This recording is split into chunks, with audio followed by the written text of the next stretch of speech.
Hello and welcome to our first video on Romantic period composers. This will deal with composers from the Romantic period, which we classify in this course from the years 1820 to the turn of the century at 1900.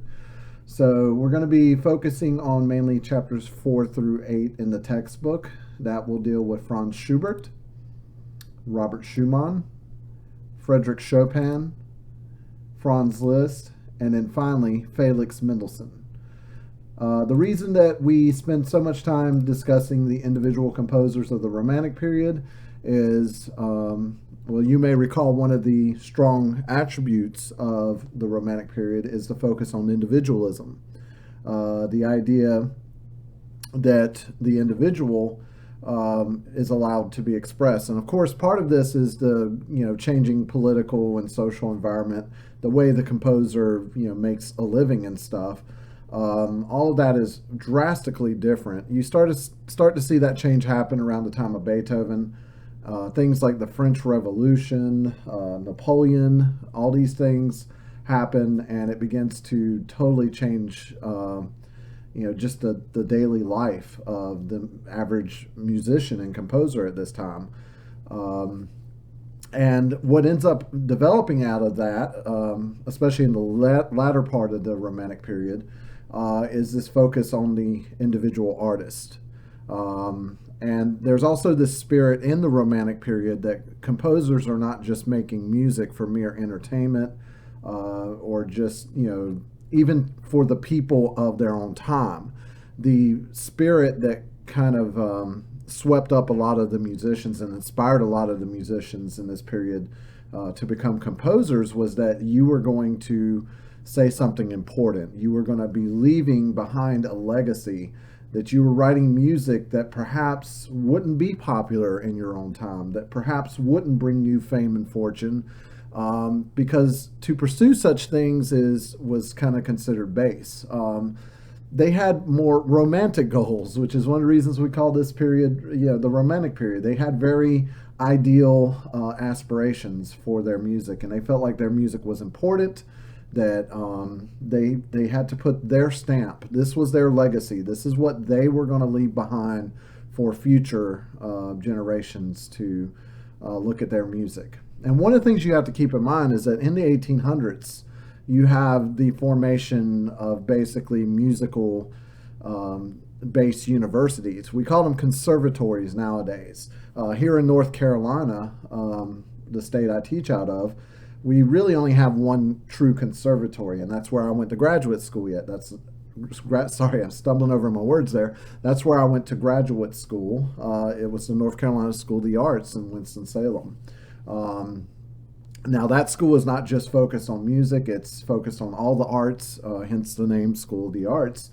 There's a school of filmmaking, there's a school of dance, there's a school that, for theater, music, physical art, things like that. So these things start really becoming a thing in the 1800s, and this is leading to even young composers now are like kind of studying, and they're kind of noticing a trend that, not everybody was always celebrated in their own time. As a matter of fact, some of the most influential composers really were not appreciated until future generations were able to kind of look at their music and study it.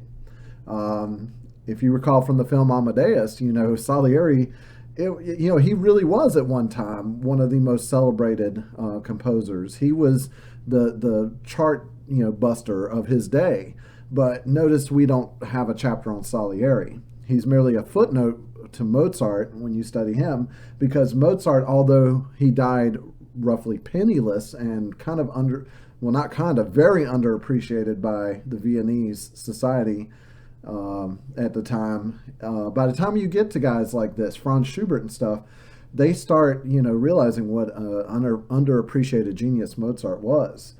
Even Bach. I mean, Bach would be, probably just extremely shocked that people would be studying and listening to his music from all around the world. Because, Bach never traveled more than roughly like 100 miles outside of his birthplace. and was really not that well known outside of his local community. And even that, he was known more as an organist than composer. So by the time you get to the Romantics, they're reading in these books biographies of composers really for the first time, and they're kind of absorbing this, and they're kind of seeing the legacy that composers are able to make on Western music. And of course, there's the whole Romantic idea of the artist does not write for mere money or fame, that these are things that only superficial musicians would concern themselves with. Matter of fact, I think many of the Romantic composers would be very critical of our own modern day music, kind of industry that we develop. Because think about how short the shelf life is of music nowadays. A song becomes popular, and it used to be when I was growing up that if you talked about a song that had been out maybe a year or 2 years, people started calling that an old song. Now, if a song is trending on YouTube or something like that, if you try to like share it on Facebook and tag somebody in it, what do they tell you? Oh, that song's old. I heard that last week. And it's shocking how quickly we consume music and then just throw it away. It's like fast food. You kind of want it when you want it, but you eat it, you digest it. It doesn't give you much nourishment. You throw the refuse in the trash, and then you move on. And you just, it's just the same old, same old. It's just like a machine. It's a very quick cycle, very short shelf life. And the Romantics would be totally unhappy working in the music industry today, because they would want to leave a lasting legacy.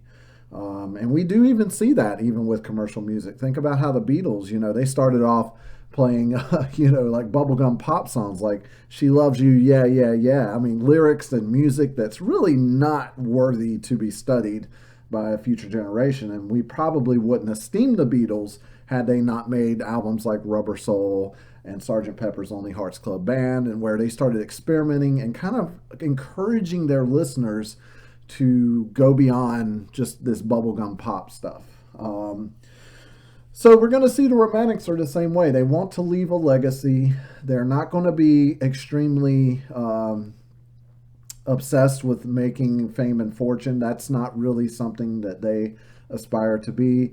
They also want to, of course, be, connect with their audience on a visceral level.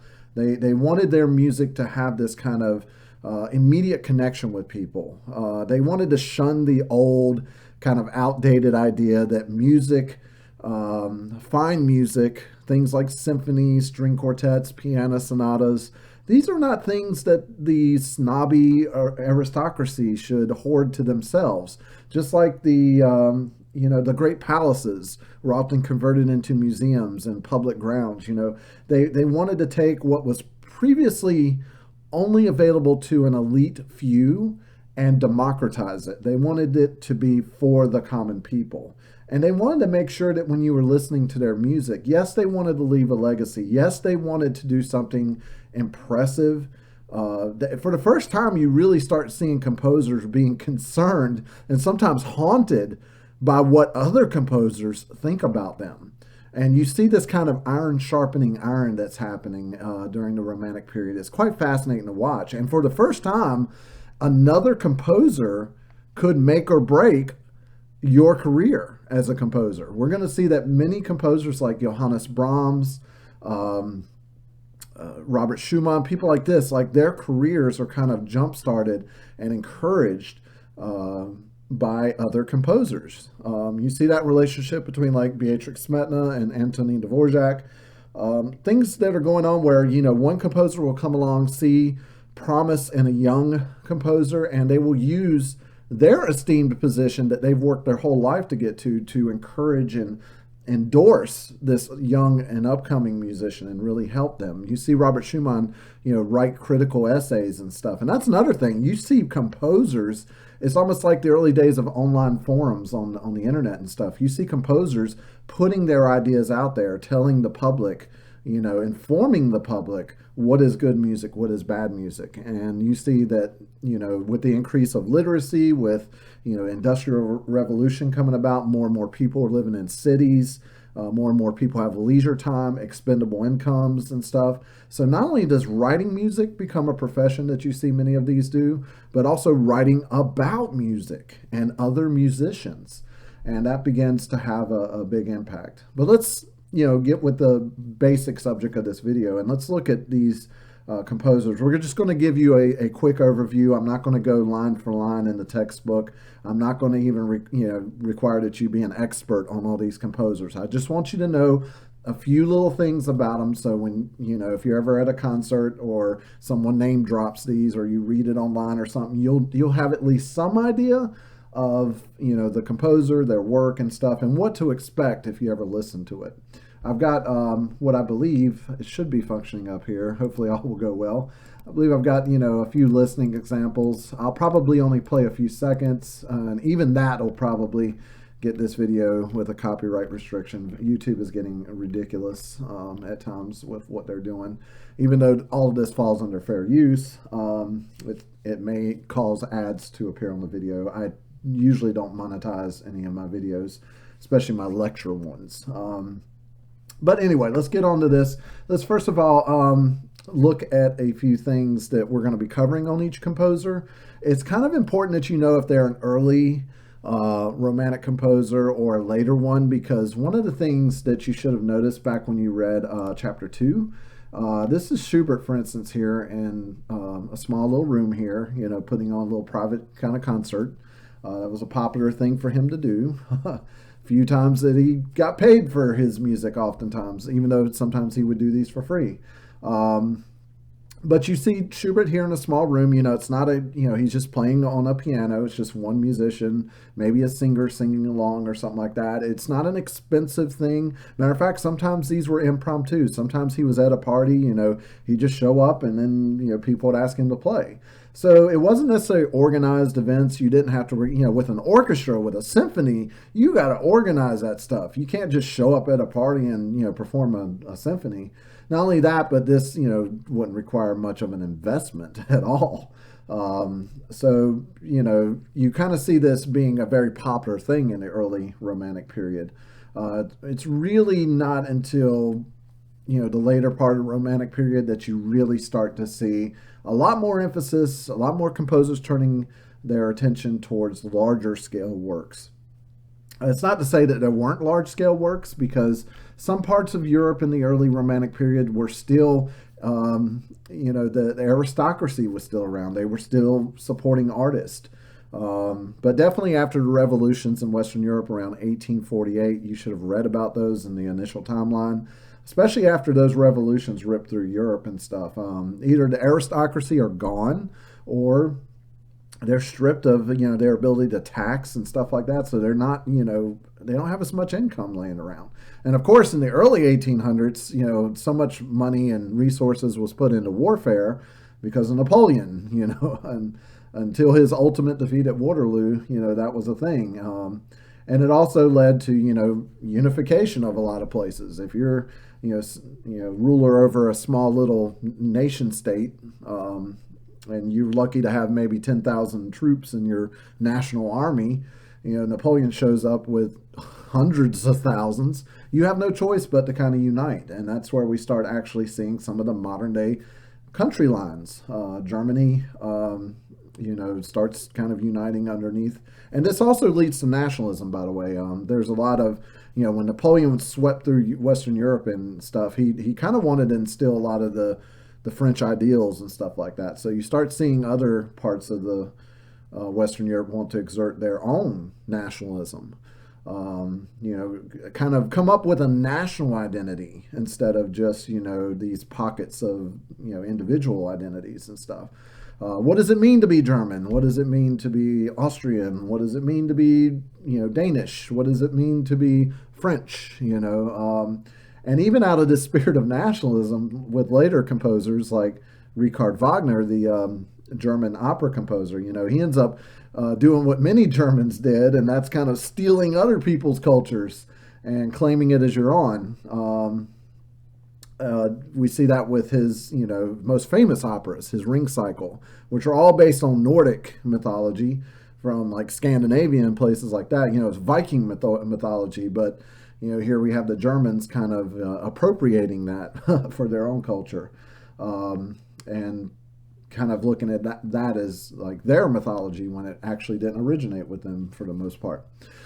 All right, but you see this picture here in contrast to that, you can kind of see that, these, rather large orchestral concerts, you've got all these singers up here, you've got this, and I mean, you just got a packed opera house kind of situation here going on where, your bourgeoisie, as the French called it, your urban class of middle class people. These are people that have moved to cities and they're now working these, usually like, hours. If you lived in the rural part of the nation, you didn't really have hours. If you worked on the farm or you worked in, your little, shop of whatever you did, if you weren't working for someone else, you were just kind of like, a farmer or a cobbler, whatever. Like if you were in these small little villages living this rural lifestyle, you just kind of worked until there was no work to be done. There were times like if you're a farmer, there's like times where you have the harvest where you're working a lot, but then there's also down times like the late fall and stuff where you may not be doing a whole lot of work at all.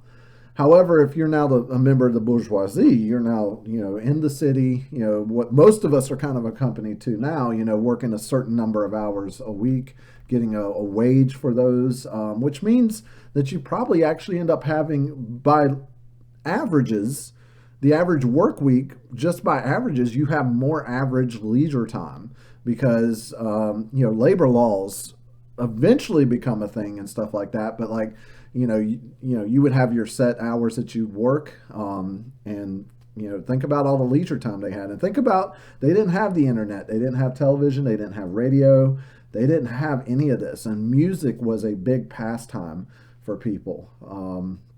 Nowadays, we're kind of spoiled when it comes to music. We can have music anywhere and everywhere just about. And I often wonder if we're not too oversaturated with music. I think we take it for granted. I think we are not marveled and awed by what music can do quite as much as people were in the 1800s. So, and symphonies, a premiere of a new symphony, this was a big social event. I mean, this is where all the important people in society went and stuff. This was almost like a status symbol for the new, emerging urban middle class, to go to one of these Berlioz symphonies or something like that was a big thing. So it was a little bit of a different time back then than what we have today. So let's look a little bit at Schubert. We do want you to know their nationality because of this growing sense of nationalism and things like that. You often see that incorporated into their work. So the thing with Schubert you need to know is that he was born in Vienna, which of course, at the time of his birth in 1797, that was still a very happening place, musically speaking. Keep in mind in the classical period, all three of your big classical composers, Haydn, Mozart, and Beethoven, all lived and worked in Vienna at some point in their musical careers. Beethoven, did most of his work there in Vienna. And speaking of Beethoven, Schubert and Beethoven knew each other.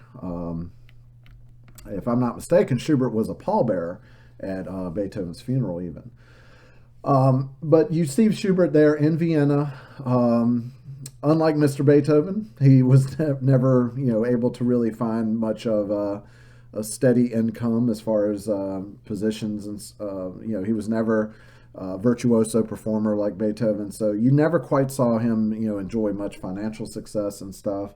As a matter of fact, one of the great tragedies of Schubert is that he was, although he would go on, obviously, to be a very important figure in music, during his own life, he was not very well celebrated outside of a small, close-knit community there in Vienna. Like outside of Vienna, many people didn't know his music and stuff. All that's going to change, though, because even like later composers like Schumann and stuff are going to look at his music, study it, and be like inspired by it and be like, this stuff needs to be heard.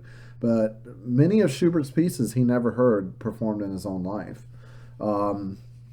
But anyway, I like the quote that your text has here. I have come into this world for no other purpose but to compose. And that is very much the embodiment of the Romantic spirit, that they are not here to do just ordinary stuff. Mediocre, ordinary is not what they were after. They were after epic stuff that was going to cause ripples through the course of time. And Schubert would be very pleased to know that his music is some of the most performed of the 19th century and that people study his music and perform it often. One of the things that Schubert became a master of, and the only example that you have of his music in your text, is what we call an art song. Art songs were kind of by the name is what they are. They're kind of like just a folk song or something like that. They usually tell stories. They're usually about love. All the things that songs to this day usually are. They're usually about 3 to 6 minutes long or so. They're relatively short pieces.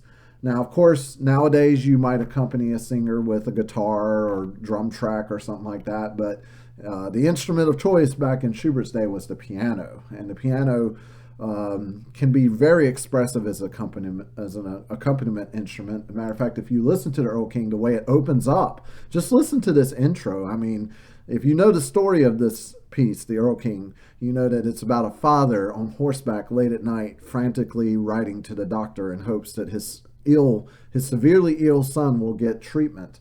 So before the narrator even tells you that, though, you can hear like the franticness, the mood is captured, and not only that, but you can kind of hear the galloping of the horse. So here, take just a little listen right here. I'm looking for my headphones here to make sure I can plug them in. I don't seem to find them. Because I don't want the sound to repeat back over the speakers and the microphone. So, there they are. Bear with me for just a second. Thought I had prepared everything, but I apparently didn't prepare that. So let's put the headphones in here. That way you don't hear an echo. Let's listen to a little bit of this. And again, this intro, see if you can't see the galloping horse, see if it doesn't have like that frantic kind of nature. Imagine your child is sick and you're frantically, rushing in the car to the hospital.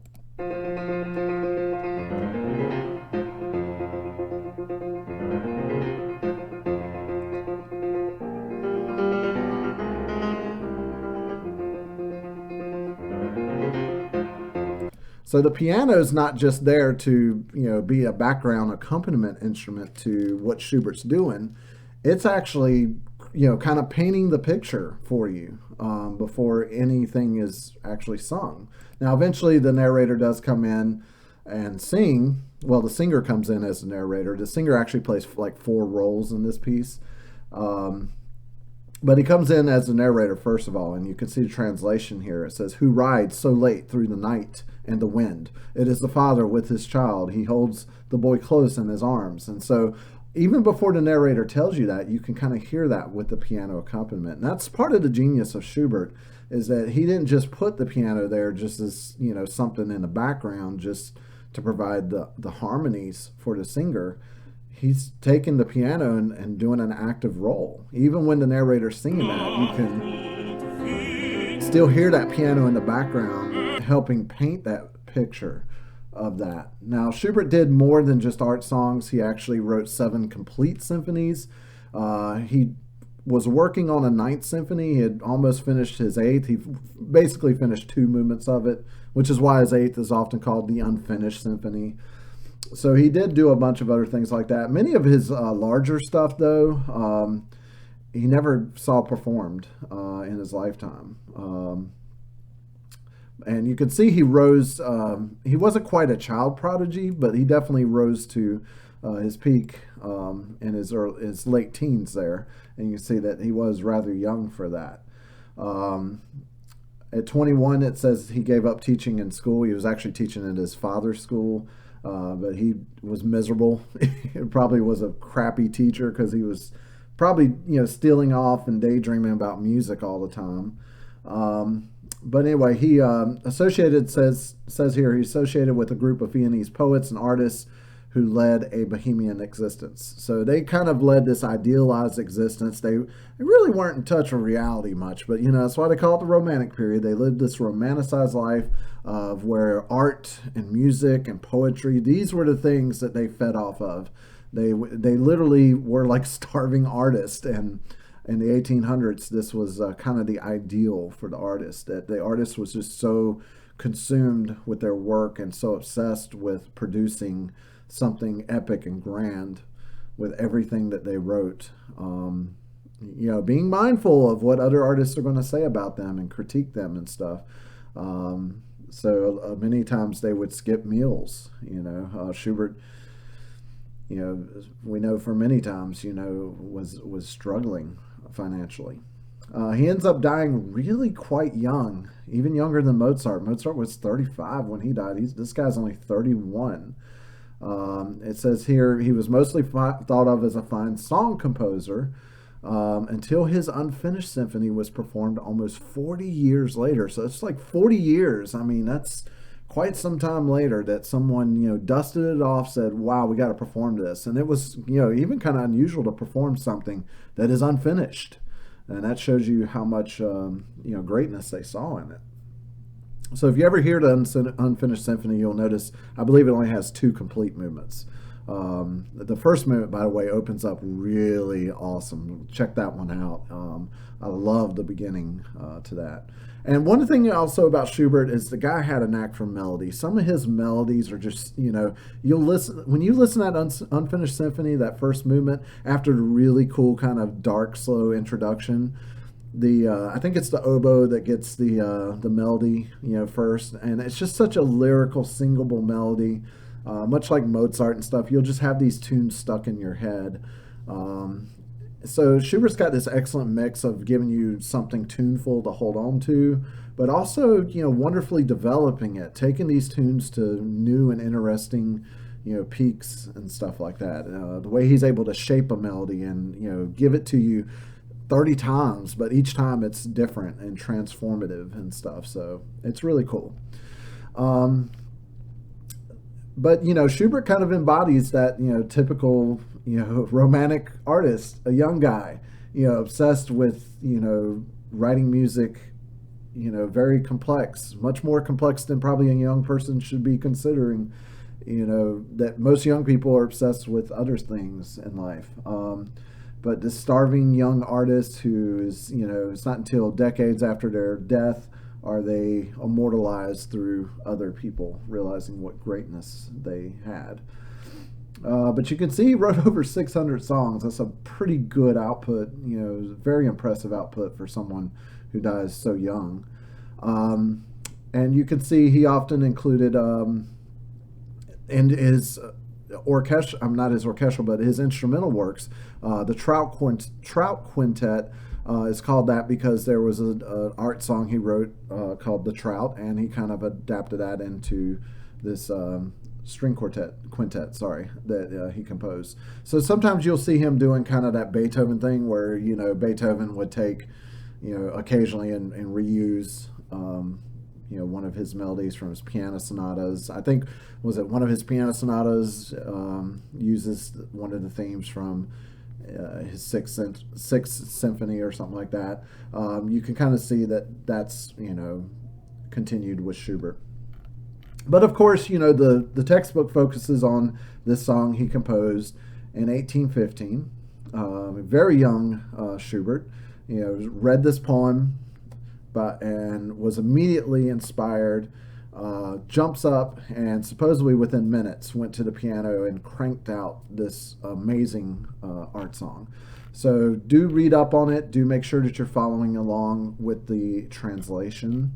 I also have this very art song on this YouTube channel. I have kind of a visualization as well as a narration up on it as it plays, so you can check that out as well. So, in summary, a few things about Franz Schubert. A, he's Austrian, born in Vienna. He's an early Romantic composer. He was most famous for composing art songs, but he also, of course, did instrumental stuff. Many of his works were not performed until years after his death, and he died really young at the age of 31. And those are probably the most important things as far as a general survey. Now, I'm sure you can find YouTube videos that are 2 hours long all about Schubert, and you can learn every little detail about him. But this is just a general survey music appreciation class. So let's move on to the next figure here. Good old Robert Schumann. Now, one of the critiques I have of this edition of the textbook that I'm pleased to see got reinstituted in the next edition, the 9th brief edition that's coming out. In the 8th brief, and I can't remember if they did it in the 7th or something, but I've been teaching this course for over 12 years now, and we used to have a chapter on his wife as well, Clara Schumann. Now, if you notice, there is no chapter on Clara that follows Robert. But I did see, I believe, in the 9th brief edition, they've reinstituted or re-included, I'm not sure what the word I would need is, but they've added back in the chapter on his wife, Clara Schumann. And thank goodness, because we don't get too many females that we talk about in this class, and so it's nice to see some female representation. It's interesting to see the kind of parallels between Robert Schumann and Clara Schumann, his wife, and the parallels between like Percy Shelley and Mary Shelley, who were, literary figures of this time. Of course, Mary Shelley, I believe her most famous work is Frankenstein, that was written in the 1800s. I meant to say 19th century there. But Percy Shelley, of course, was married to Mary Shelley. Percy Shelley, you see a lot of if you know anything about Percy Shelley, you'll see some of the, kind of parallels of Robert Schumann. Real quick, Robert Schumann set out initially in life to be a concert pianist. He, as far as I know, didn't have many aspirations as far as composition, but then disaster struck. I'm not sure exactly what the device was, but there was some kind of device that he had that he was trying to strengthen his fingers or stretch them or something. I've tried to even look up what this device looks like online, and I'm not sure I've been able to find a whole lot on it. All you need to know is that he damaged the muscles, tendons, something. He had some. This is like a college basketball player blowing out their ACL tendons or whatever those things are. This is a career-ending problem. This is a career-ending injury. And this caused him to turn more of his attention on composition, of course, because he couldn't be a concert pianist after that. And this also explains why his wife, Clara Schumann, who was a child prodigy and an excellent pianist herself, she often would play his piano works because he could not. And even though society at the time kind of looked down upon professional women, especially in certain fields. Women traditionally were taught music. Piano playing was traditionally a woman's, kind of instrument. There were times where, only effeminate men were considered to be really great pianists. But it's something that they were to be trained in merely to provide entertainment in the home. And that was usually only ladies, like the daughters of the aristocracy and stuff, common, people, women, they would work just like men did and stuff. So in the professional setting, music and stuff, it wasn't really encouraged that much, especially for composition or performers.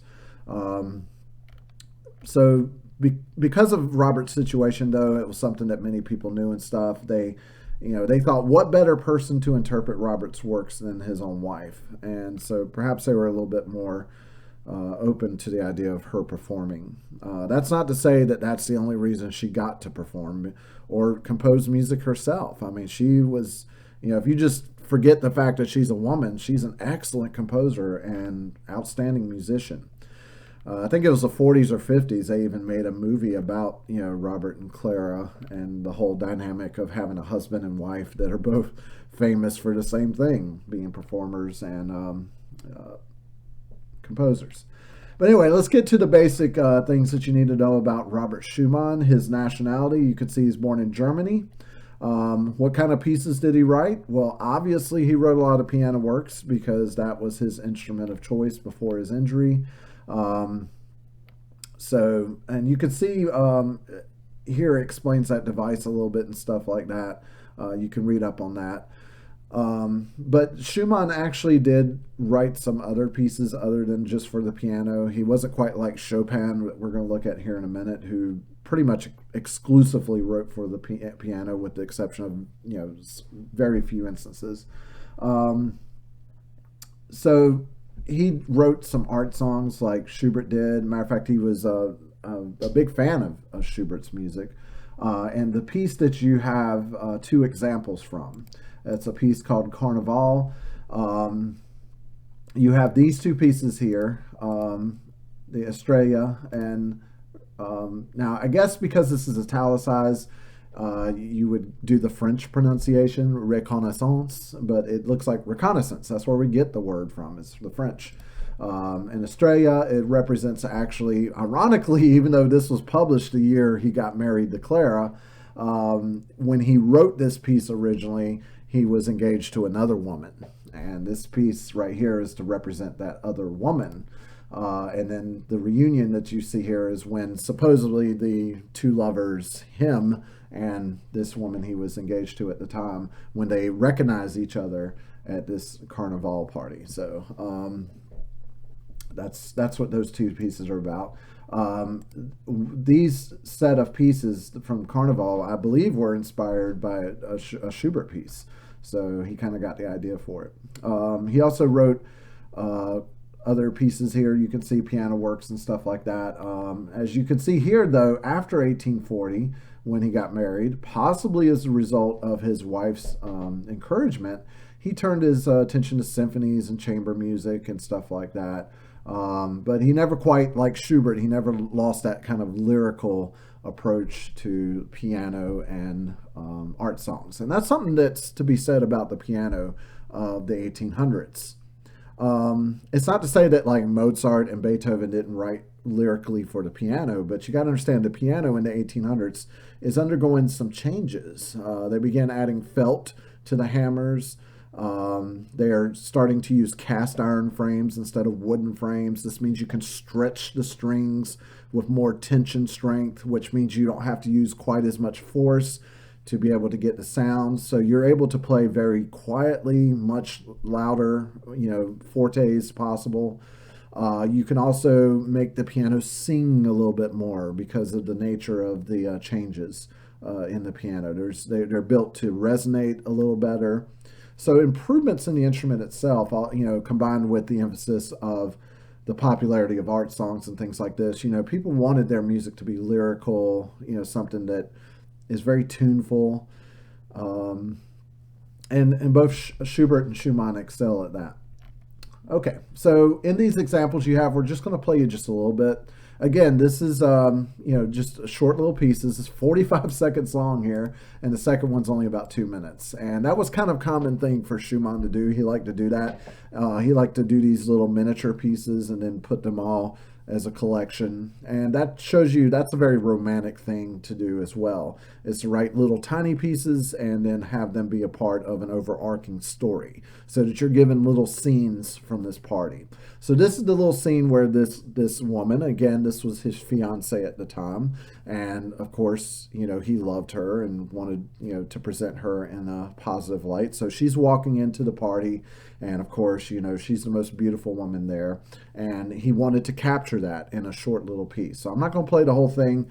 Again, you can listen to it on your own, but I do want you to hear at least the original A section there, so you can kind of hear how he's encapsulating her in this piece.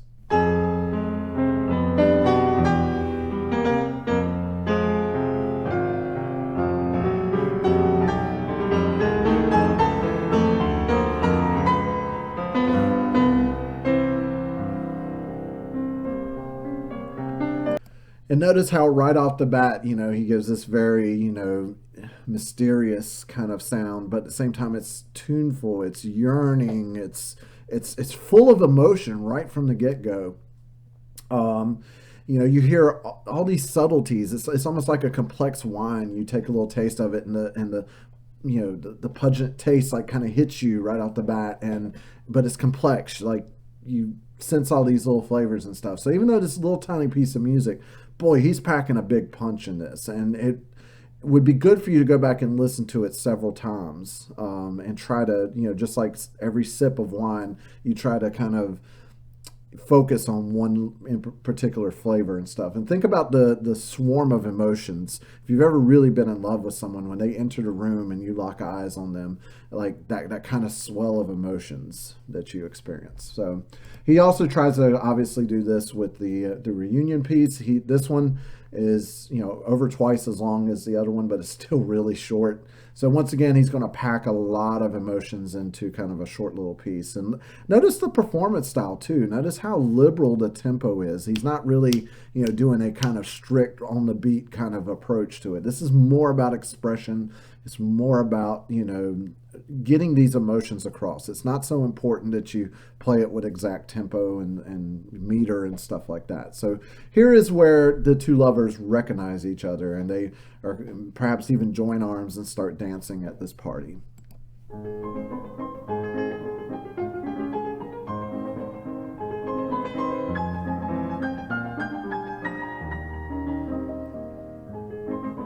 Kind of sounds like that old silent film music, that you might hear, because this, again, it paints a beautiful picture. You can almost see these two lovers at this masquerade ball that are kind of just, in love. They're in this crowded party situation, but all they see is each other. They're just in love. And again, it's just that, that kind of, all those emotions kind of trapped up in the same piece. It's very different from a classical piece where, for the most part, classical artists tended to kind of focus on a single emotion at a time and stuff. But it's amazing the richness. It's like when you look at a classical painting versus a romantic painting, it's like there's so much more depth to it. It's so much richer. And sometimes the complexity can kind of make it a little harder to digest at times, or require multiple listenings for you to really get the whole point of it. But in summary, because we do have to move on, we're already the video's a little over the time limit I want it to be at this point, but we're going to kind of rush through a summary here. Robert Schumann, German composer. I hate that we don't have a chapter about his wife. I'm glad she's at least mentioned, obviously, in this. Now, you see her maiden name here is Wieck. Her father is actually the guy that taught Robert Schumann. Matter of fact, Robert Schumann ends up moving at age 20 into the Wieck household because Clara's father is one of the most sought-after piano teachers in Germany at the time. So Robert, here he is at 20 years old. Clara's only 11 at the time. Now, again, he had a fiancée before Clara, so, he's not a creep yet, but he's in the same house. He meets young Clara. Now, by the time Clara's 16, it is a little creepy by today's standards, but that was kind of more acceptable back then. But at 16, we know that Clara had caught his eye a little bit. So, and matter of fact, Clara's father was not going to allow that relationship at all initially, but over time I don't think he was ever a big fan of them getting married and stuff, but they did, get married. And back then, you would usually need your father's consent if you were a bride. You didn't just go off and marry whoever you wanted to. That was kind of a big difference in the cultures between then and now. But Clara herself, like we said, premiered a lot of his works and stuff. She was often encouragement for him because Robert Schumann definitely suffered from mental illness. Definitely suffered from depression and things like that. And I think Clara was his rock. I think it's like the old saying, behind every strong man is a stronger woman. And I think had he married someone else or had gone unmarried, his life may have been more disastrous. Now, it does unfortunately end in disaster. Robert has a nervous breakdown, ends up throwing himself like in the river, trying to commit suicide. He's institutionalized, I think, for the last 3 years of his life or something. He's basically in an insane asylum. Poor Claire is left, with their kids, taking care of them and trying to take care of Robert, make ends meet and stuff like that. And ultimately, she's not able to, do as much composition and performance herself, obviously. So kind of a sad end to the tale, but, you will never find such a romantic story as Robert and Clara. I encourage you to check out more information on their relationship and stuff. They definitely were very much in love with each other. Now, I am not one to like to spread rumor and hearsay. I am usually one that requires proof and evidence, and I generally only want to teach fact in my classes. But we cannot not mention this because it's such a big thing. A young composer named Johannes Brahms, which you will eventually have a chapter on. Several chapters down the road, you do end up having a chapter. We're not going to cover it in this video. But Johannes Brahms, I mean, he's like one of the big guys in music. Matter of fact, you often hear the 3 Bs of music is Bach, Beethoven, and Brahms. Here's this picture here. Obviously, he's an old man at that point. But when Brahms was a young man, he ends up living with the Schumanns. And again, I don't have any hardcore evidence of this, but it was the talk of the town at the time that maybe Clara and Brahms's relationship was beyond just mere friendship. It definitely was a very intense relationship. And I don't think that, I do think they loved each other. Now, whether or not it was a romantic love or not, I don't know. But there is a possibility it was.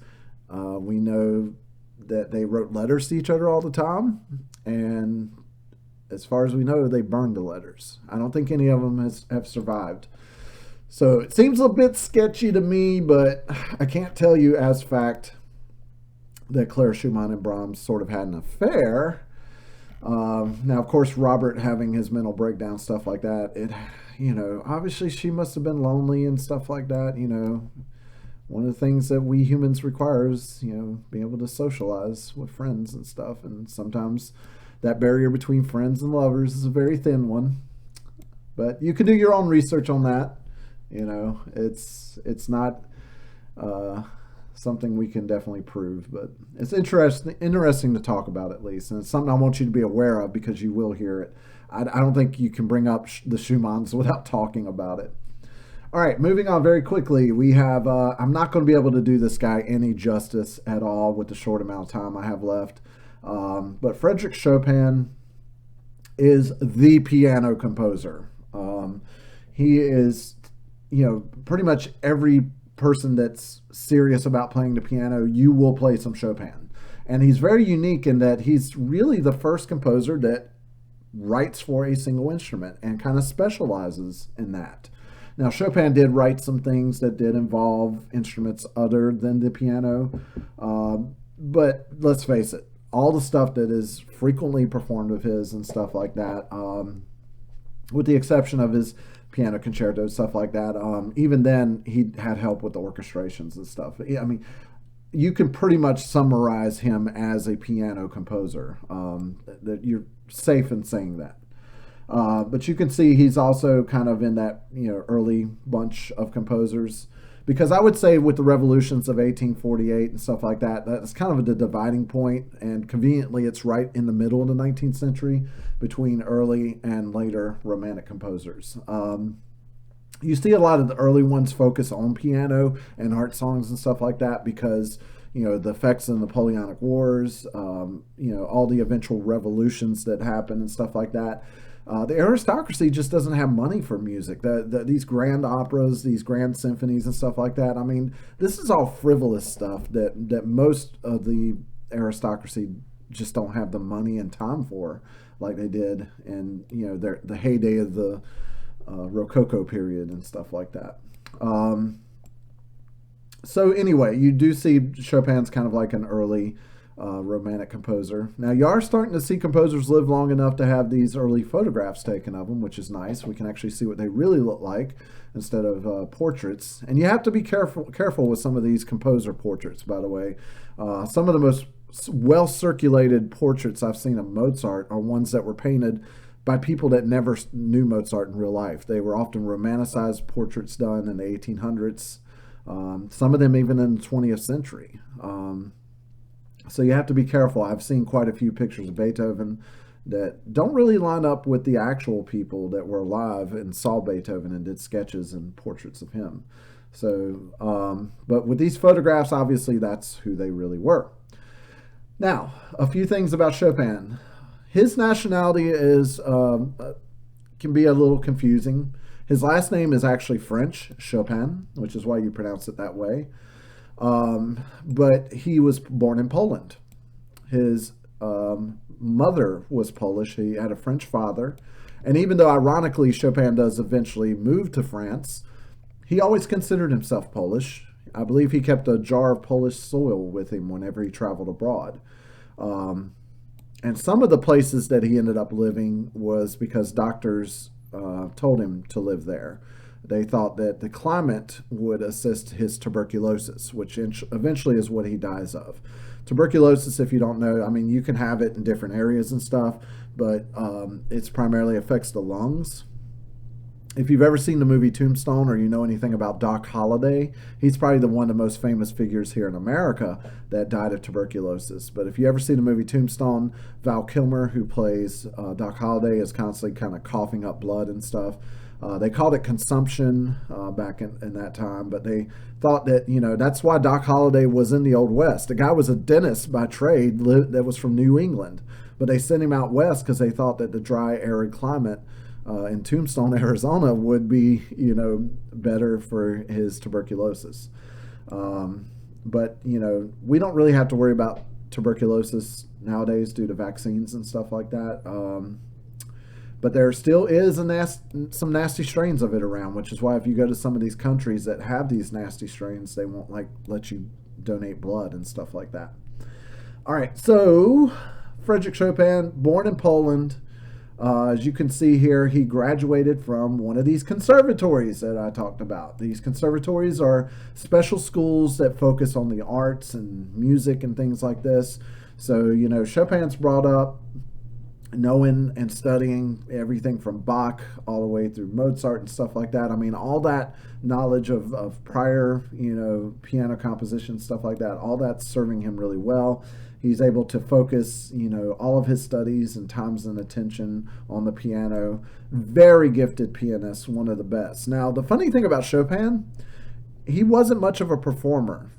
He didn't really like performing for large groups of strangers. He loved playing for his close friends and family, and didn't have a problem with that. But he was actually had quite a bit of stage fright. He was definitely, like many composers, a well sought out teacher, just like Beethoven was. So he was able to make a decent income, playing publicly. He also taught, like we said, and we can't, forget the fact that composition, for the first time, really, is starting to become quite a profitable profession due to increases of the technology dealing with music engraving and stuff like that. Sheet music, even the cost of paper and things like this are all factors that lead to, composers being able to publish their sheet music. For the first time, actually, you're going to start seeing a lot of these compositions. Let me see if I can pull it up here. Yeah, like this piece here, you're going to see Opus 10, number 12. And these opus numbers, opus is just Latin for work. It's the 10th thing that he published, and this is the 12th piece in that collection of stuff. So you start seeing opus numbers become kind of a common thing because we can easily go back and look at, through business records and things like this, the dates on the composition. So all this stuff is much better documented because it was published on such a wide scale and stuff in the composer's lifetime. We're able to go back and kind of see this stuff, well documented. I mean, compare that to Mozart, where Mozart has Herschel numbers. It'll say like K period, 101 or something like that, and that's named after the guy Herschel who went back and tried to figure out, and even he didn't get it right. Sometimes you'll see, confusion as far as which number's which, because, it's hard to figure out, did Mozart write this piece first or did he write that piece? And people are still trying to figure out some of that stuff.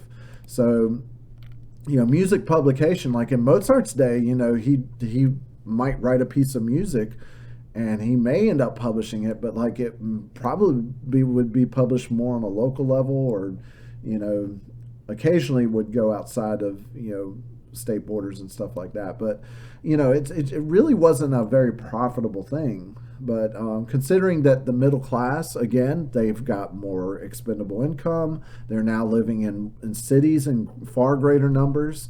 And many of these, apartments in the cities, a piano would be a staple. I think I read somewhere by the 1880s in America, 1 in 4 homes had pianos in them. So definitely by the end of the 1800s, you have statistics showing that, pianos were everywhere. Unlike today, we can invite professional musicians into our homes today because of recording, technology and stuff like that. But back in the day, before we had TV and internet and things like that, of having a piano in your house was like a must-have, because you throw little parties at your house, and you might want to celebrate, even if it was just for Christmas or something. Sit around the piano and sing Christmas songs together and stuff. This was just kind of things that people did. All right, a few other things about Chopin here. You see here he does eventually move to France, age 21. And Paris ends up being kind of the cultural center, as you can see here, of Romanticism. Many of your great composers and musicians and stuff at the time, and not just music, but many of the painters and literary figures and stuff, they're all in Paris. Even some of the great operas of the 1800s take place in Paris. Their stories do, like La Boheme and stuff. So if you ever seen the movie Moulin Rouge, there's a reason why that film, which takes place in the 1800s, takes place in Paris at a real-life club, by the way, that was there, the Moulin Rouge, or Red Windmill. Even Beethoven was starting to be obsessed a little bit with Paris and stuff. He had a whole fascination with Napoleon before Napoleon became dictator. Beethoven even gave French titles to some of his piano sonatas, like the Pathétique and stuff. So even though he's German, he's, you can already see the influence of the French on culture at that time. And of course, Beethoven is idolized by all your romantic, composers. So he ends up moving to Paris. He met these great, again, a lot of these big, literary figures and stuff like that. Matter of fact, speaking of literary figures, Chopin never married, but he had a well-known affair with a novelist who was, although she was a female, she was known by her pen name. She published underneath a man's name, Georges Sand. So, they had a long, relationship. Never married, never officially settled down or anything. Chopin was frail. He was sick a lot and stuff, eventually contracting tuberculosis, dies at 39. So, another composer dies in their 30s, which, if you're an 18-year-old college student, might seem like an old man, but really 30s, even 39 is not that old. All right, so a few things you need to know about him is he helped kind of make some of these new styles. Traditionally for the piano, it was sonatas were the primary form and stuff like that, but Chopin began to really expand on, the popular forms for the piano, along with Schumann, obviously, writing his little miniature works and stuff like that. Many Chopin pieces, they last anywhere from like 3 to 10 minutes long or so. Many of them are relatively short. He even wrote a little waltz called the Minute Waltz, which usually takes a little more than a minute, but it's a very quick piece. But one of the popular forms is the Nocturne. Now, you've probably heard of nocturnal animals. Nocturnal animals are animals that are active mostly at night. So in French, nocturne means, evening. And this is for a piece of music. It's generally going to be kind of relaxing. It's going to be evocative of, almost like, you're at the end of your day, you come home, you kick off your shoes, you just want to relax and smoke your pipe or something like that, and just relax and while someone plays a piece of music like this.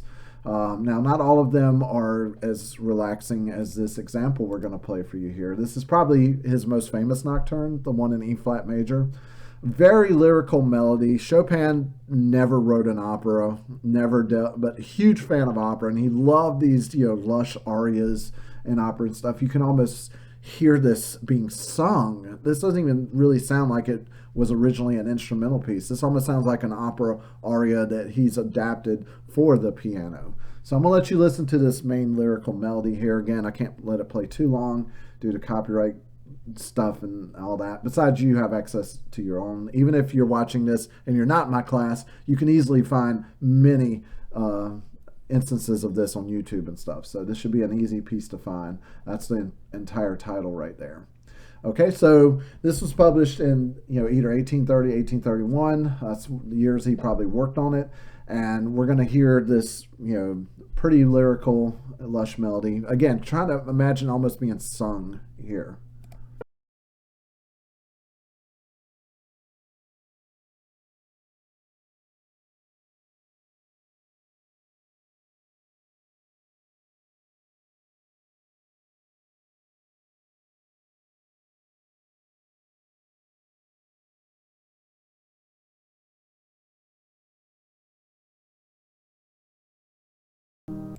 Okay, and did you notice at the end of the phrase there that he kind of pulled the tempo back and everything? We call that rubato. It literally means robbed in Italian, like a robber is going to mug you.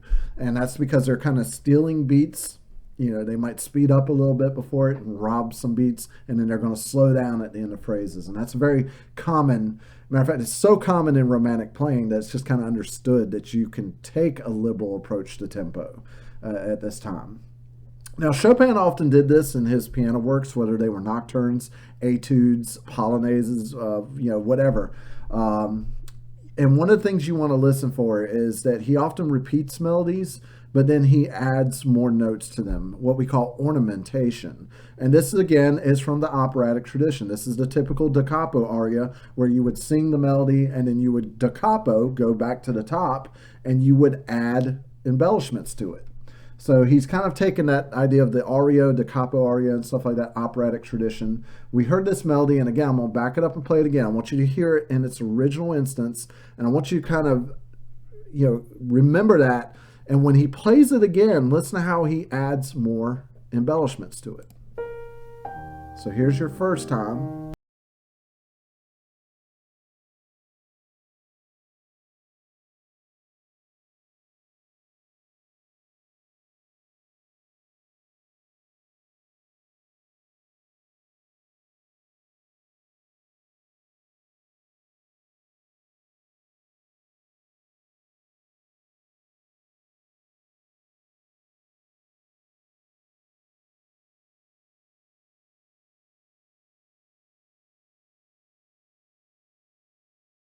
Hear how he's added notes to it, embellishments? And Chopin does this with pretty much all, it's like a characteristic of his music. You expect him to give you a nice lyrical melody, but then he's going to do that da capo aria thing where he's going to add, more embellishments to it and stuff. All right. Now, there are different kinds of music Chopin is famous for. He did this Nocturne here. We're also going to have an example for you to listen to of an etude. That's the way you say that. Etude in French just means study. The ironic thing behind these etudes is they were never meant to be performed formally in concert, but they commonly are recital pieces, and professional performers play these. Because etude, meaning a study piece, is traditionally what he wrote these for. He wrote these mainly for his students and himself to focus on very specific techniques. And generally speaking, technical exercises on the piano sound very boring. If you don't believe me, look up some Hanon exercises on YouTube. That's Hanon, Hanon exercises. You will not be able to listen to many of those very long without, getting extremely bored. Because again, they're not designed to be actual pieces of music. They're designed to work, like a technique out. They're technical exercises. But if you know anything about Led Zeppelin, you know that their most famous piece of music is Stairway to Heaven. Now, there are accusations that the guitar part of that and then maybe the whole song were ripped off from another band. But the way I heard it told was that Jimmy Page was actually working on like a technical exercise. And a similar story exists for Sweet Child of Mine in Guns N' Roses. That, that you hear. That apparently Slash was working on, the guitarist was working on a technical exercise, and then Axl Rose, the singer, kind of developed a song around that. So sometimes little technical exercises and stuff, they can be impressive enough and even lyrical enough sometimes. And Chopin's kind of the guy that started all that. So And other people, Scriabin and other people like that came after Chopin sometimes were inspired to write these kind of etudes, to really push the limits. And keep in mind, too, that virtuosity, not being just good on an instrument, but being amazing, kind of the idea of the rock god before there was rock gods. Not just being good, but being a god among men, just dazzling the audience with your proficiency on an instrument. This was something that the public strove for. This is what they wanted in their piece of music. So you had to have composers write this stuff. And this is basically just a show-off piece. And I'm going to play you a little bit of it. Now, it's often called the revolutionary etude. Chopin never called it that. But if you know anything about what was going on around the time that we think he wrote this, Poland had been invaded. And he was obviously very upset about this.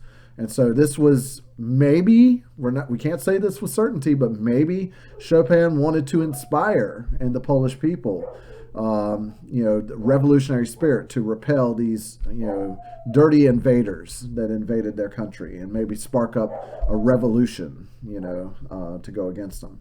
Apologize if you can hear my dog barking in the background. She obviously hears something outside that's disturbing her. But let's hear this Chopin etude. And you can see why people maybe called it the revolutionary, because it does sound very passionate and angry. This would be great music to go to a silent film where someone's trying to stir up a revolutionary movement, a resistance movement against, these invaders. So I'm going to let you hear it. Now, the main thing to focus on is notice how the left hand is just moving around at an incredibly fast pace. As a pianist myself, I can tell you, usually the left hand's doing the harmonic work. And even though the right hand does have the melody in this piece, it's just kind of playing octaves, which may sound big and lush, but they're kind of easy to do. The real hard work in this piece is the left hand, and how it's just constantly, even in the quiet parts, it's just noodling around constantly. So it requires great agility and also endurance in the left hand, because it's one thing to play a few quick notes in the left hand, but to do it throughout an entire piece that's almost 3 minutes long is asking a lot of your performer. So here, keep all that in mind while you listen to a little bit of it.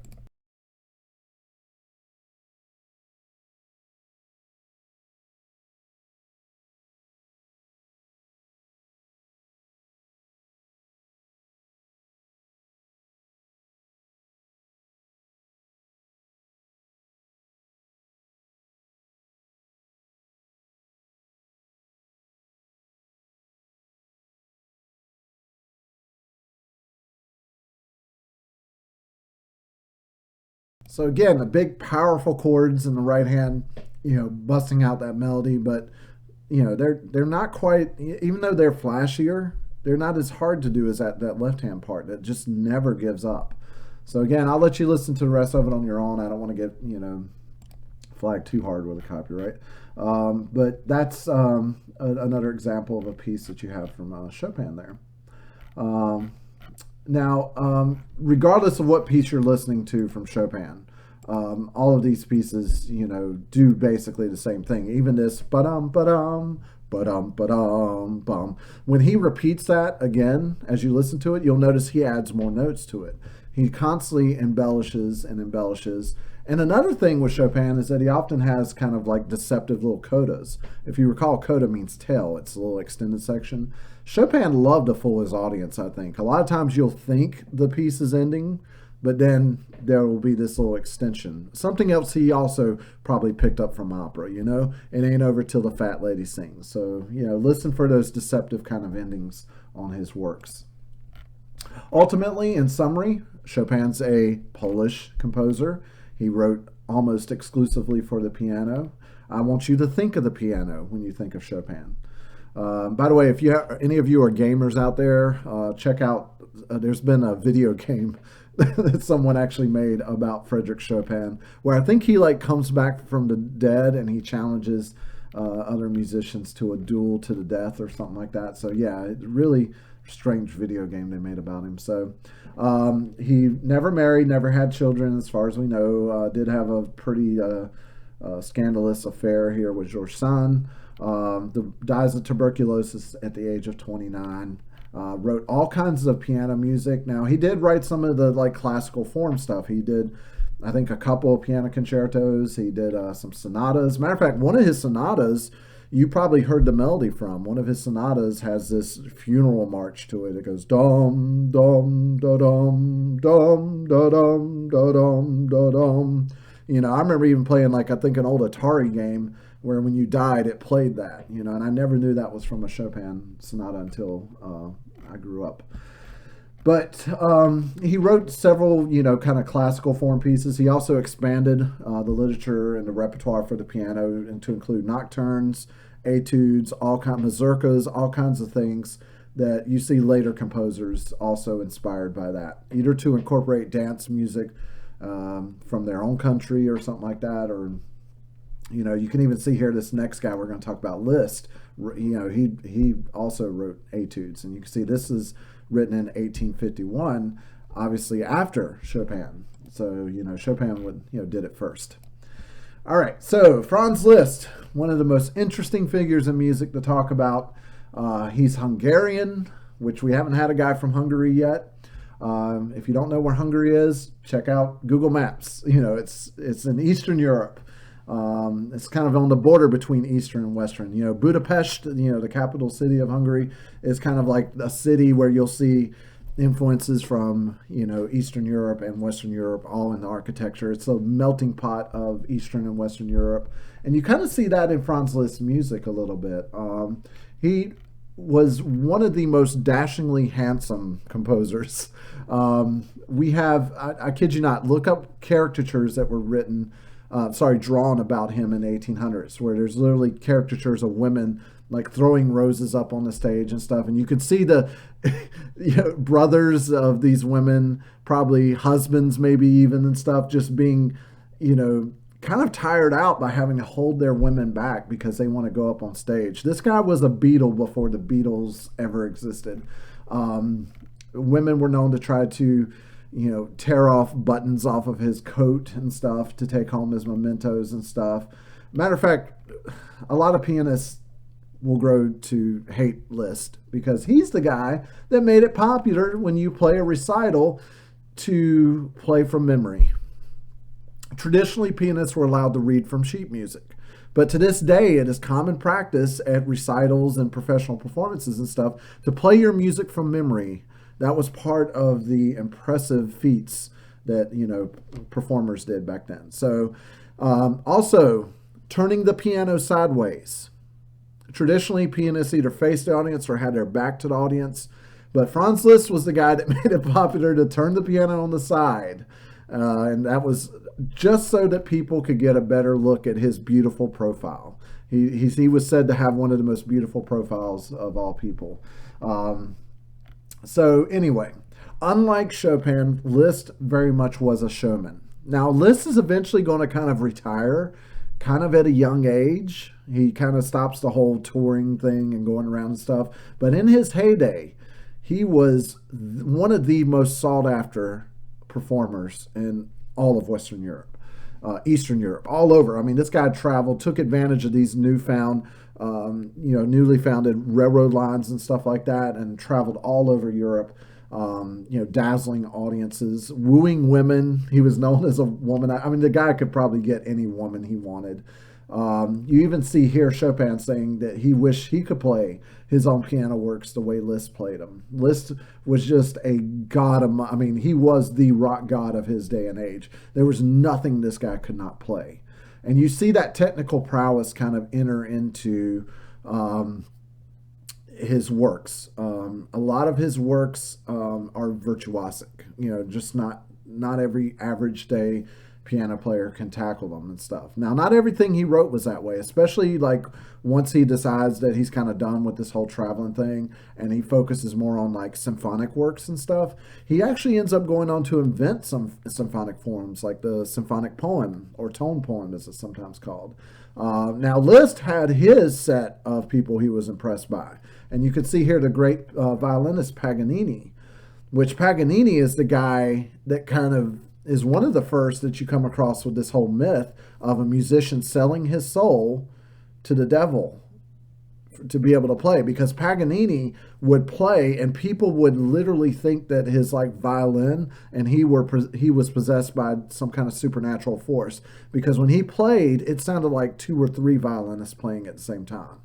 And Liszt was the same way. There's even a funny caricature of Liszt that shows him seated at the piano and he has like 8 arms coming out of his body instead of 2, because it was just did not seem possible that a person could play that many notes that fast with just 2 hands.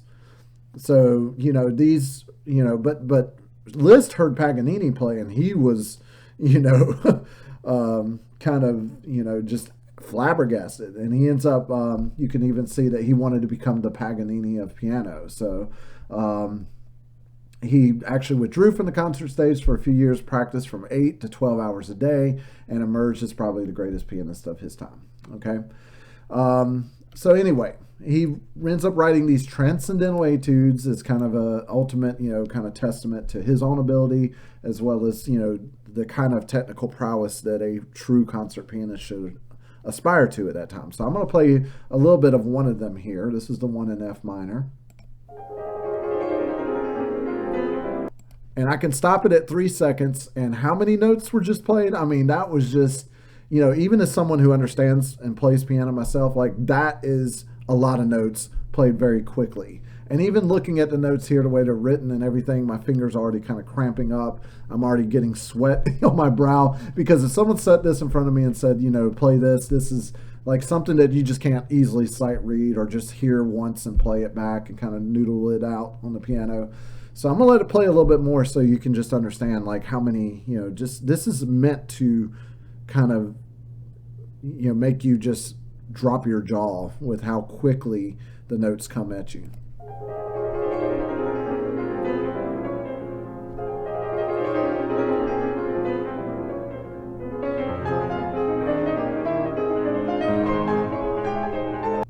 And in the sea of all those notes, you've got to somehow make sure that melody, ba-dum, somehow those melodic notes have to ring out over all the other notes you're playing.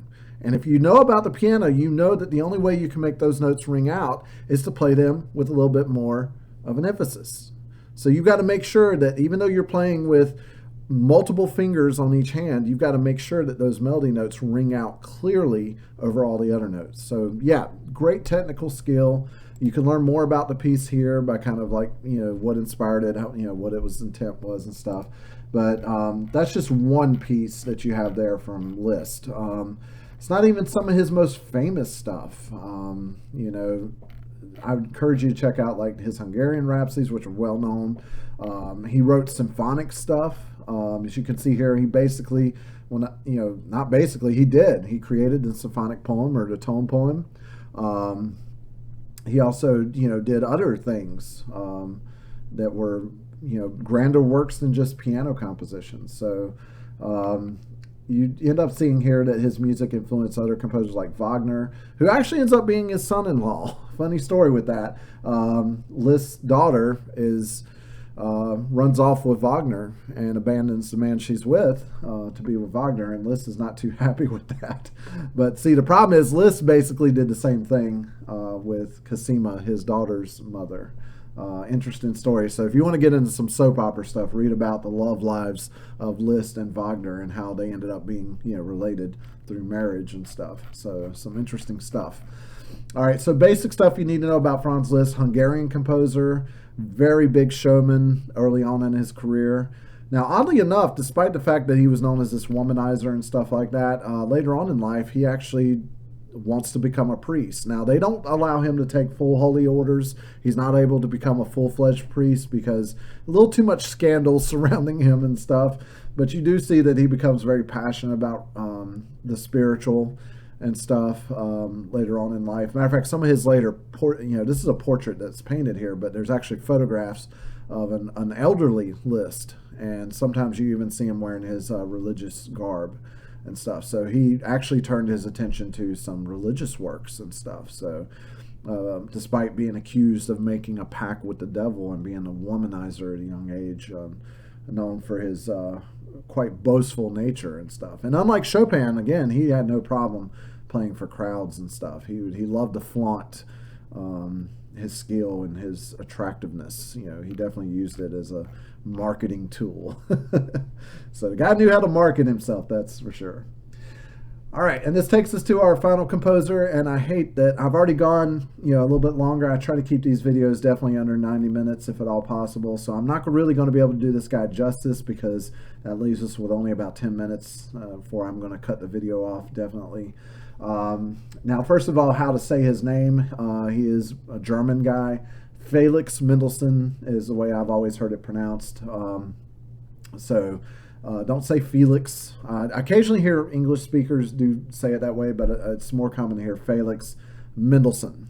Now, Mendelssohn, despite the fact that his family was Jewish, they were converted Jews. They were, I believe, Catholic, and no, it says Protestant here. Raised as Protestant. Okay, so they were Protestant. I was mistaken on that. But they were Christian family, despite that they were Jewish, by ethnicity. Now, Mendelssohn's very much like Mozart. He is the Mozart of the 1800s. By age 9 here, you see he's already, writing pieces. Matter of fact, him and his sister are both child prodigies. His sister has the funny, unfortunate name of Fanny, which used to, when I was growing up, that's what they would call your backside sometimes. I'm not sure they still call it that anymore. But Fanny Mendelssohn and Felix were kind of like this dual child prodigy thing. Matter of fact, in their neighborhood, they would put on a concert after church every Sunday. And they're very young. They're writing their own pieces. They're performing their own stuff. And Felix Mendelssohn was just this genius, this young prodigy genius. Now, Mozart was Austrian, but, he's, primary culture of Austrians is kind of a Germanic culture. So, the fact that Mendelssohn's German, Mozart's from Austria, which is right next to Germany, and they speak German and stuff. There's a lot of similarities there. But you see that, young Mendelssohn, he's this child prodigy. He is a brilliant pianist. That's his instrument. He also, was a little skilled on some other instruments. But absolutely outstanding young performer. Now, in 1829, at age 20, he ends up putting on a production of Bach's St. Matthew Passion. Now, that's its first performance since the composer's death. I think we take it for granted nowadays that people, when you think of classical music, you think that people have always performed really old music, and that's not the case. After Bach died, his music faded into obscurity. I mean, people sometimes studied it for learning about how to write music and stuff, but people didn't really perform it. People wanted new music, just like they do today, and really Mendelssohn's the guy that kind of invents modern day classical music. The idea that we're not just going to play new music, we're going to go back and play these amazing compositions from the past. We're going to be able to revisit and study and hear and enjoy how music sounded in previous centuries, and kind of, pay homage to these great composers and stuff. So again, Bach would be shocked and awed that we would, be performing his stuff today. So 1829, this is well after Bach's death in 1750. And Mendelssohn is kind of, even at 20 years old, he's already making an impact on the world of music. You could see this historic concert rekindled interest in Bach's music. Not only Bach's music, but like a lot of the older stuff. He often visited and played for Queen Victoria at the high point of his career. And, he ended up just doing amazing stuff. Now, unfortunately, he ends up dying at the young age of 38. Yet another composer that dies in their 30s. You kind of see why the Romantics ended up, especially with these early Romantic composers. You can kind of see how many, this becomes like the idolized, romanticized viewpoint of the young artists who, despite the fact Mendelssohn enjoyed great financial success, many of them were starving artists, and many of them did die young. Mendelssohn dying of a stroke at the young age of 38. So he actually outlived Mozart by a couple years, but was very much a Mozart type. Now, Mendelssohn was a great lover of literature. Matter of fact, one of the early things that he ended up writing was some incidental music for Shakespeare's play, A Midsummer Night's Dream. Now, Shakespeare plays at this time in the early 1800s. We're going through this big revival. If you recall, Shakespeare lived and worked mostly in the late 1500s, early 1600s. So, he's been dead for a while. And you start seeing this resurrection of, Shakespeare plays and stuff that continues to this day, by the way. They still even make movie adaptations of this. So, A Midsummer Night's Dream, he ends up writing like an overture to this play to be played before, and kind of, matter of fact, in the overture, if you know anything about the story of A Midsummer Night's Dream, there's a character who either is like transformed into a donkey or his head like becomes a donkey's head. And if you listen very carefully in the Midsummer Night's Dream overture, you can actually hear the orchestra go hee-haw, hee-haw, just sounds just like a donkey. So he kind of, is writing film music before there's film. He's using the orchestra to create the imagery and support the drama and the story of this. Midsummer Night's Dream is a comic opera by, Shakespeare. It's very lighthearted and stuff. So, and the thing about Mendelssohn is the guy definitely wrote some darker stuff occasionally, but most of the Mendelssohn I've heard is really happy sounding. It's really energetic, happy music for the most part. And some of my favorite stuff by him is, some of it is definitely a lot more serious minded. But, even Midsummer Night's Dream Overture, it's just, granted, it's for a comic play, not a tragedy. But, it's so lighthearted and fun. Mendelssohn just must have been a really fun, interesting guy, full of life and energy. So even though he only lived to be 38, maybe he definitely got his mileage out of those years. All right, you can see he wrote the very famous oratorio Elijah. Many of Mendelssohn's works are in the classical tradition. Many of his works are entitled like this. And in a day and age, in the 1800s, where a lot of composers were putting names and titles to their pieces of music, you can see here, concerto for violin and orchestra in E minor. The only thing unusual about that is including the orchestra, because traditionally a concerto would be for a solo instrument, and it's understood that the orchestra is in there. But Mendelssohn's keying us in on the fact that the orchestra is going to play a little bit bigger role in this. Now, one of the things in your textbook, I do enjoy this piece of music. I think the first movement is probably the most well-known. Every college violin student just about has to learn this piece. This is like one of the most famous concertos for the violin. But it's kind of a shame that they only include the first movement, because the fourth movement is actually pretty well known too, and it's to me a better movement. I kind of like it better. Now, it's not to say that this movement sucks or nothing, but Mendelssohn does expand upon the classical forms, because if you remember back what we said about the classical concerto, usually the exposition in the first movement, usually the first exposition is played by the orchestra only. It's usually not until the repeat of the exposition that the soloist joins in. Now, I'm going to play you the beginning of this, and you will notice that right off the bat, the solo violinist joins in. So that's a bit unusual there. And part of the reason for that is that this is not just a concerto for violin. This is a concerto for violin and orchestra.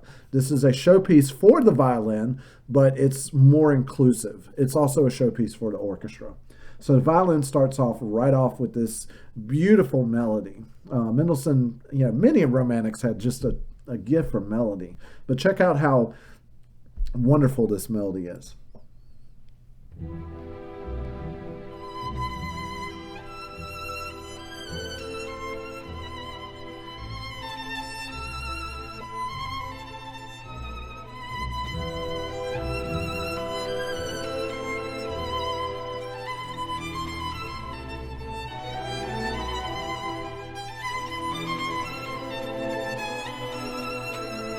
Some wonderful, very passionate melody there, very lyrical, very easy to listen to and digest. You can read, as always, more background on the piece there if you want to check it out. And I believe the recording that you have is a young Hilary Hahn, who is still alive and still making music and stuff. She was only 16 at the time that she recorded that piece. So a child prodigy playing the child prodigy's work, is very appropriate. Now, Mendelssohn, you can read about the guy that he wrote this piece for and stuff, and their relationship. Main things you need to know about Mendelssohn, since we are running out of time here very quickly. He is a German composer. He is Jewish, despite the fact that they converted to Christianity. He's Jewish by ethnicity. He also was a child prodigy, much like Mozart.